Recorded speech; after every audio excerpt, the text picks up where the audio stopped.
देखो क्या है कि मुझे अध्यापकों से ज़्यादा चिंता छात्रों की है। छात्रों को किसी प्रकार से परेशानी नहीं होना चाहिए। 29 फरवरी से बोर्ड की परीक्षाएं प्रारंभ होने वाली है, बहुत नज़दीक है। अध्यापक इधर से उधर ट्रांसफ़र होंगे तो पढ़ाई में व्यवधान होगा, फिर उनकी परीक्षा में ड्यूटी लगती है, फ्लाइंग स्क्वाड्स बनते हैं, उसमें व्यवधान होगा। पेपर को भी रखने के लिए जिम्मेदारियां दी जाती है, लाने ले जाने की जिम्मेदारी दी, उसको व्यवधान होगा। इसलिए हमने छात्रों के हित को ध्यान में रखते हुए माननीय मुख्यमंत्री से निवेदन कर लिया है कि शिक्षा विभाग में हम सामान्यतया बैन कर रहे हैं। सर दोबारा बैन खुलेगा फिर शिक्षा विभाग के लिए परीक्षाओं के बाद, क्योंकि चुनाव आ रहे हैं, फिर चुनाव के बाद ही हो पाएगा। ये सच है, आप जो करें कि हम लोग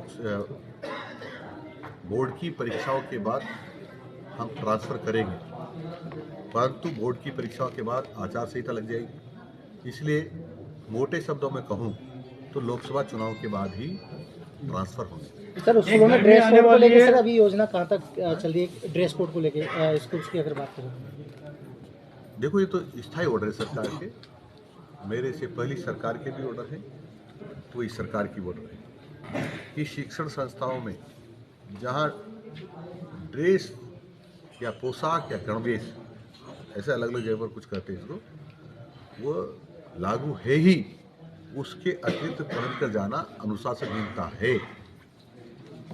यदि कहीं से इस प्रकार की शिकायत आती है कि कोई घूंघट लेके जा रहा है, कोई मुंह ढक के जा रहा है, कोई कुछ करके जा रहा है, कोई बहुरूपिया बन के जा रहा है, अरे भाई हमारे ये हिंदू समाज वाले तो कोई वो घोटा लेके हनुमान जी बन के गौरिया बन के चल गए, तो हनुमान जी बन के चल गए। तो इसलिए हम किसी भी कीमत पर जो तय गणवेश है उसके अतिरिक्त कुछ भी पहन करके शिक्षण संस्थाओं में नहीं जाना चाहिए, ऐसा हमारा आग्रह है। और नहीं तो जो फिर कानूनी जो हमारी यथोचित कार्रवाई होती है, कार्रवाई करेंगे। कोई एक्शन प्लान सर इसको लेकर? क्या एक्शन प्लान? इसी में लेकर अगर कोई जाते हैं, क्योंकि अभी जयपुर वाला मामला भी काफ़ी चर्चा में रहा है।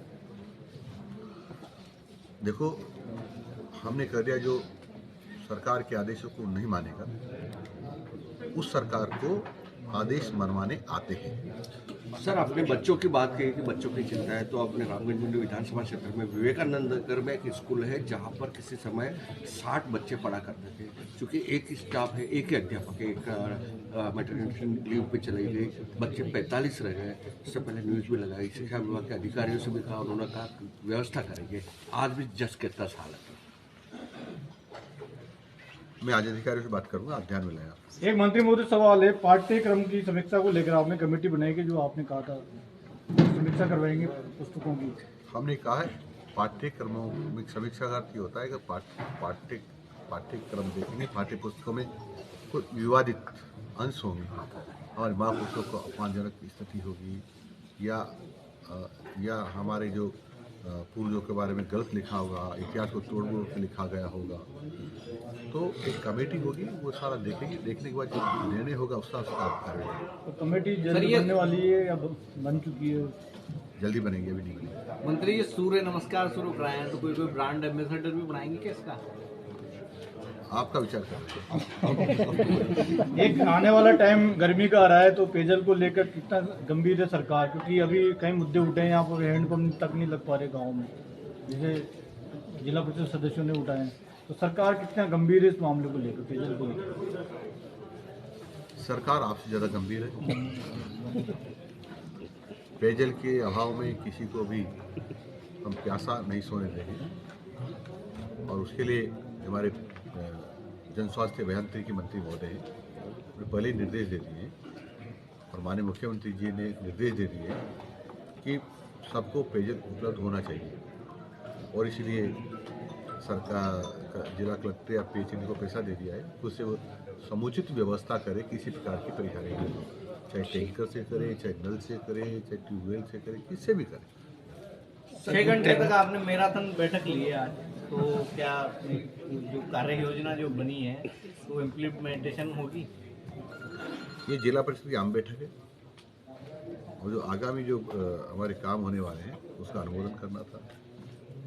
सर टैंकर से सप्लाई की बात कही है कि नया गांव मतलब कुछ जिन इलाकों में हम शहर की बात करें, नया गांव रोजड़ी वगैरह इलाके में टैंकर जो सप्लाई होती है, सरकार का आदेश होता है, उस पर गड़बड़ होती है, उसको किस तरह से मॉनिटरिंग कराएंगे? लोगों को फिर भी समुचित पानी नहीं मिलता है। देखिए, मैंने पिछली सरकार के समय देखा है कि एक टैंकर को 4-4 जगह खाली करके 4-4 टैंकर लिखे जाते थे। वो ठीक नहीं है। हम पूरी तरह से इसको चौकसी करने के अधिकारियों को निर्देश देंगे और फिर भी गड़बड़ पाया जाता है तो फिर आप जानते हैं कि ये सरकार बहुत ही दृढ़ता से कार्रवाई करती है। ये भारतीय जनता पार्टी की भजन लाल जी शर्मा के नेतृत्व में है। माननीय भजन लाल जी शर्मा मुख्यमंत्री हैं। ये भ्रष्टाचार किसी भी कीमत पर बर्दाश्त नहीं करते। एक गुटखा खाने वालों पर क्या कार्रवाई हुई? जो आपने कहा है मीटिंग में, क्या दफ्तर में अगर कोई भी मिला ये पत्रकार भी गया वहाँ गुटखा खाकर, तो उसके खिलाफ भी कार्रवाई